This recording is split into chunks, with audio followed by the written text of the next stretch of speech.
노동조합법 2조는 노동조합에 관한 모든 이야기다.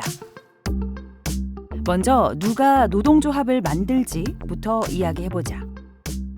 현재 법의 근로자라 함은 직업의 종류를 불문하고 임금, 급료, 기타 이에 준하는 수입에 의해서 생활하는 자를 말한다라고 되어 있다. 그런데 바로 이 규정이 너무 협소해서 근로계약서를 쓰지 못한 많은 비정규직 노동자들과 특수고용 노동자들은 노동자로 인정받지 못하고 있는 현실이다. 하이트진로 화물 노동자들은 15년간 단 한 번도 운송비가 인상된 적이 없다. 노동자들은 화물연대 노동조합에 가입해 교섭을 요구했다. 그러나 회사는 너희는 노동자가 아니라고 교섭을 거부했다. 특수고용 형태라고 노동자성을 인정받지 못한 것이다. 회사는 교섭 거부뿐 아니라 130명을 집단 해고했다. 노동자로 인정받지 못하는 순간 모든 것이 불법 덩어리가 된다. 노동조합 건설도, 교섭도, 파업도 모두 불법이다. 이렇게 당하는 노동자들이 차고 넘친다. 특히 회사가 그냥 일단 당신들은 노동자 아니야 라고 하면서 이제 교섭을 거부하는 경우에 그냥 그 법원의 판단을 받기까지 몇 년이고 계속 기다려야 되는 상황이 발생을 하는 거죠. 물론 법으로 가면 끝내는 대부분 노동자성을 인정받는다. 그러나 최종 대법원 판결까지 5년이 넘게 걸린다. 그래서 판결이 나기 전에라도 노동조합을 조직한 노동자들은 노동자로 인정하고 노동 3권의 권리를 갖게 하자는 추정의 법칙을 적용하자는 것이다. 판결이 나오기 전이라도 처음에 이제 노조를 만들고 노조에 또 만들어진 산별노조 등에 가입을 하는 경우에는 노동조합법상의 근로자로 추정을 하고 그러면 사용자한테 단체 교섭을 요구를 하고 그랬을 때 사용자가 응해야 되고 노동조합법상 근로자로 전혀 볼 수 없다라고 하는 경우라고 판단이 되면 소송을 통해서 추정을 한 거니까 반증을 할 수 있는 기회를 부여하는 이런 조항입니다. 노동조합을 만든 내가 누구와 교섭하나? 당연히 나의 노동 조건을 결정하는 사용자이지. 그러나 어떤 노동자에게는 2명의 사용자가 있다. 노동 조건을 실질적으로 결정하는 진짜 사용자와 전혀 결정권이 없는데도 사용자인 가짜 사용자가 있다. 대우조선은 엄청난 다단계 구조 속에서 사용자의 이윤 착취가 극악한 곳이다. 당하다 결국 대우조선 하청 노동자들이 5년 전에 30% 깎인 임금을 다시 원상 회복해 줄 것과 안전을 위한 최소한의 요구를 하고 나섰다. 합법적인 교섭이 1년 반 동안 이어졌다. 그러나 교섭은 언제나 너무 허무했다. 거의 1년에서 한 1년 반 정도 교섭을 했지만 사실 교섭 시간이 한 5분 정도밖에 안 됐어요. 왜냐하면 하청업체 대표들이 일관되게 하는 이야기는 업체 대표들이 할 수 있는 건 아무도 없다. 이런 이야기였어요. 결국 노동자들은 법에서 허용한 파업에 돌입했다.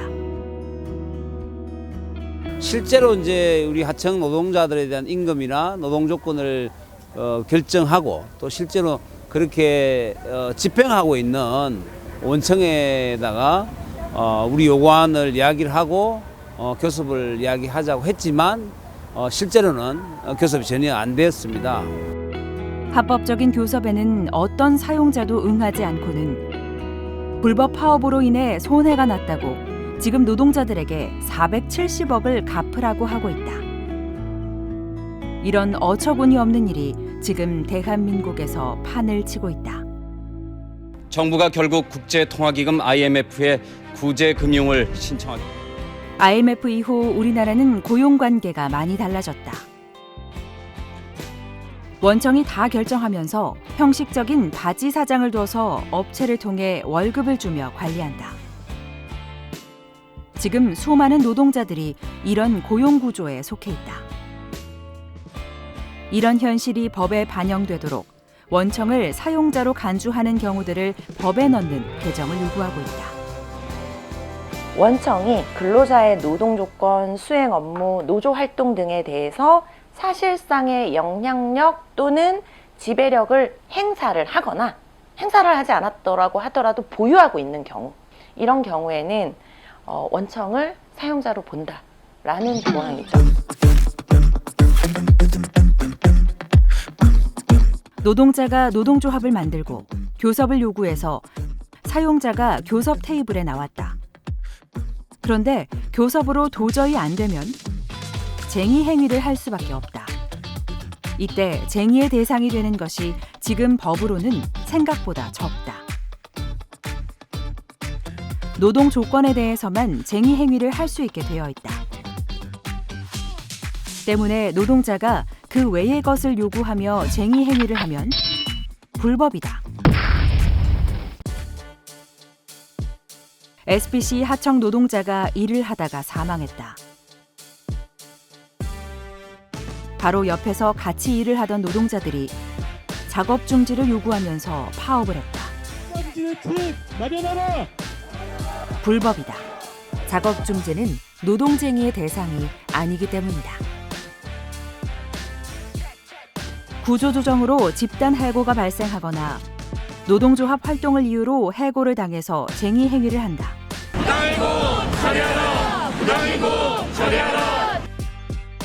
불법이다. 노동쟁의의 대상이 아니기 때문에 구조조정, 정리해고, 노조 활동가에 대한 해고가 하루가 멀다 하게 일어나는 우리나라에서 저항하는 노동자의 손발을 다 묶어버리고 입에 재갈을 물리는 일이 버젓이 자행되고 있다. 정리해고 같이 집단해고의 문제가 있기 때문에 이런 것들을 포함을 해서 이런 것들도 이제 노동쟁의의 대상으로 삼을 수 있다라는 것이고요. 사업 재편 등에 따라서 노동자의 노동 조건, 근로자의 지위 이렇게 변동이 되는 구조조정 과정에서도 노동자들의 의사가 반영될 수 있도록 노동쟁의 대상으로 삼아야 된다.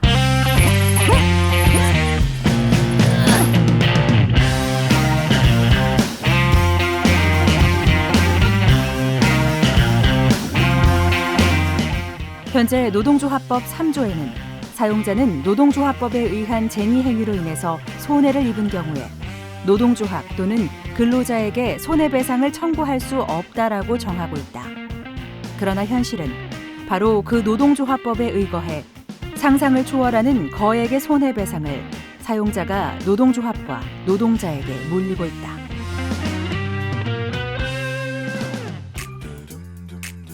노동조합법에 넌 근로자가 아니야.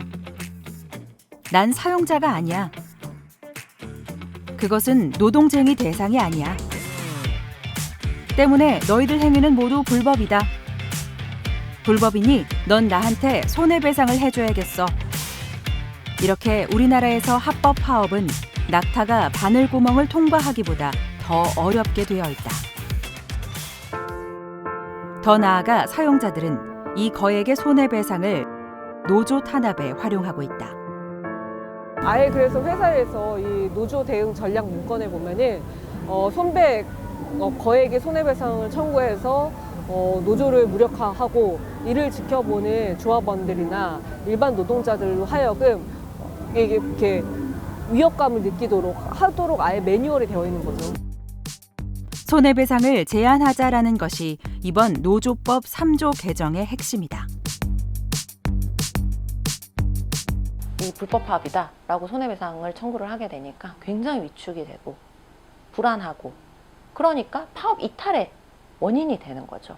결국 파업에서 이탈한다라는 것은 노동 3권이 축소되는 거고 제한을 받는 거고 침해되는 거거든요. 오랜 시간 동안 전개되어 온 노동조합법 개정 관련 투쟁. 이제는 끝내야 한다. 이대로 가다가는 다 죽는다. 20년 만에 그 하청 노동자들 스스로가 이 정세를 열었거든요.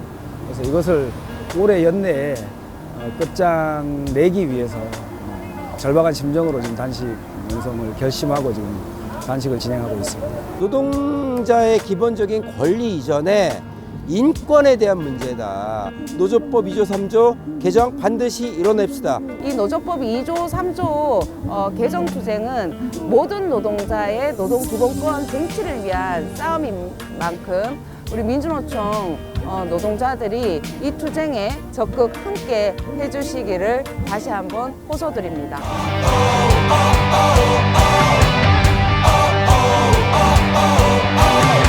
힘든 시간들이지만 나누실 수 있어. 언제까지 난 나를 믿고 사랑할 내가 있잖아. 저기 하늘